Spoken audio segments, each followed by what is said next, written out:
संजय चौहान, आलोक वर्मा और अली खान, यही वो 3 लड़के हैं जो आपको अस्पताल में छोड़कर भाग गए थे। क्या इन्होंने ही आपके साथ बलात्कार किया?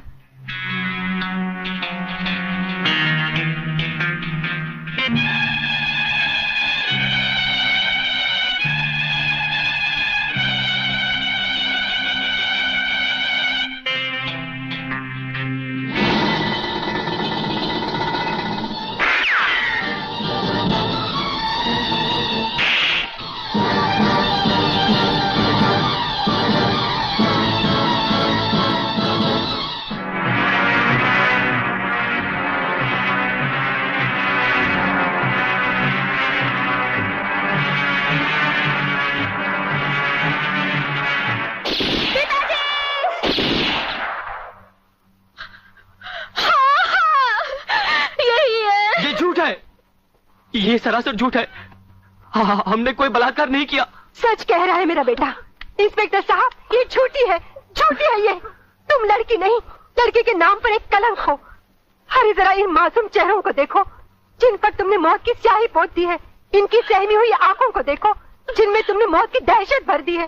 और फिर मेरी आंखों में आंखें डालकर देखो, क्या इन्होंने तुम्हारे साथ बलात्कार किया था? इंस्पेक्टर, कौन है ये औरत? इसे बाहर ले जाओ। हवलदार, पकड़ लो इसको। खबरदार, अगर किसी ने भाभी को हाथ लगाया तो।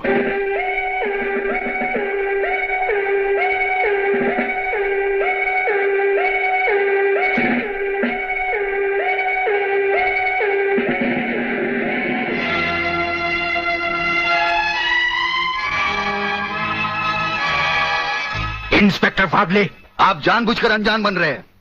आप अच्छी तरह जानते हैं कि ये डीआईजी रुद्र प्रताप चौहान की पत्नी है। याद है डीआईजी रुद्र प्रताप चौहान, जिनके अंतिम संस्कार पर आपने लंबा चौड़ा भाषण झाड़ दिया था, जो आज भी हम पुलिस डिपार्टमेंट के लिए आदर्श है, उनकी पत्नी है। तो ये भी किसी मामूली आदमी की बेटी नहीं है। ये इस राज्य के मंत्री जीवनलाल टंडेल की बेटी है। और जानते हो इन तीनों ने इसके साथ क्या नर्क किया है? कुछ नहीं किया। ये किसी की साजिश है जिसमें इन तीनों को फंसाया जा रहा है। लेकिन मैं भी दूध का दूध और पानी का पानी करके रहूंगा।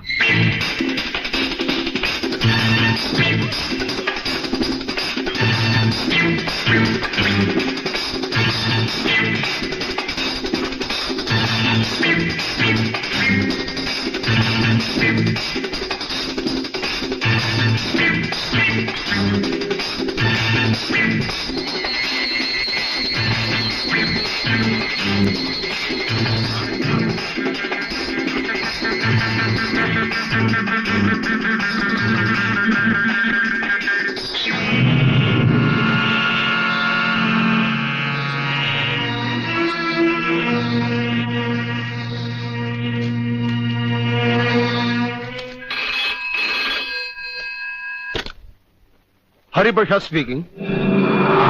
जज साहब, मैं प्रलयनाथ गुंडा स्वामी बोल रहा हूं।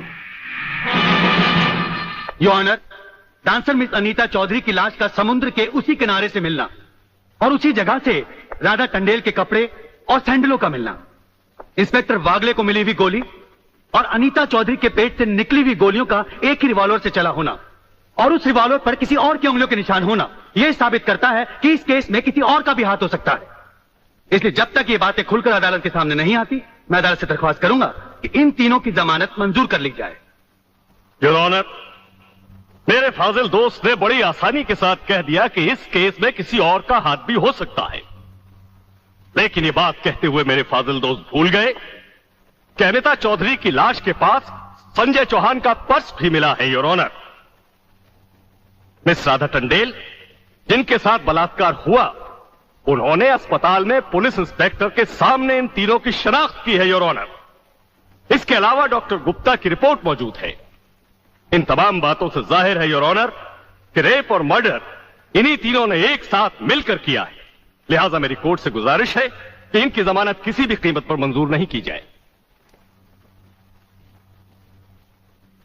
सरकारी वकील की दलीलों को मद्देनजर रखते हुए यह अदालत संजय चौहान, आलोक वर्मा और अली खान की जमानत नामंजूर करती है और इन्हें पुलिस की हिरासत में रखने का हुक्म देती है।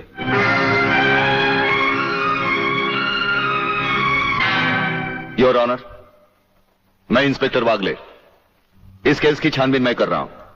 अदालत से इस केस के बारे में कुछ कहने की इजाजत चाहता हूं। इजाजत है।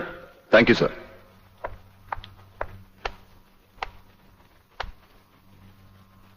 योर ऑनर, इंसाफ के इस मंदिर में आपको न्याय करते हुए कई साल हुए होंगे और इन सालों में आपके सामने रेप और मर्डर्स के अनगिनत केसेस भी आए होंगे।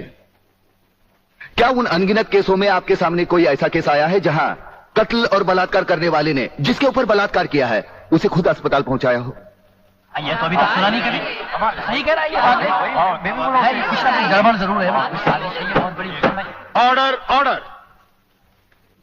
इंस्पेक्टर वागले, मुझसे सवाल करने की बजाय आप इस केस में रोशनी डालिए।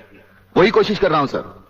अदालत सरकारी वकील की जिन दलीलों को मद्देनजर रखते हुए इन लड़कों की जमानत नामंजूर कर रही है, मैं उन्हीं दलीलों के बारे में कुछ कहने की इजाजत चाहूंगा।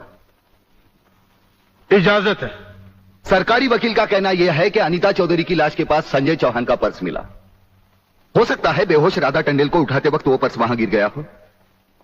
अब इनका कहना यह है कि राधा टंडेल ने इन लड़कों के खिलाफ बयान दिया है। यह भी तो हो सकता है कि वो बयान उसे किसी के दबाव में आकर दिया हो। जिस डॉक्टर ने बलात्कार की रिपोर्ट बनाई वो भी खरीदा गया हो। आपकी इन दलीलों से अदालत अपना फैसला नहीं बदल सकती। यह फैसला आप जबरदस्ती इन पर लाद रहे हो। इंस्पेक्टर वागले, अगर मैं चाहूं तो अदालत की तौहीन के जुर्म में मैं तुम्हें अभी टर्मिनेट कर सकता हूं। कोई परवाह नहीं है मुझे इस बात की। मेरा तो विश्वास उठ गया इस कानून से। कौन सा कानून, कैसा कानून? यह कानून तो चंद मुजरिमों की रखेल बन बैठा है। इसलिए लोग अदालत का दरवाजा खटखटाते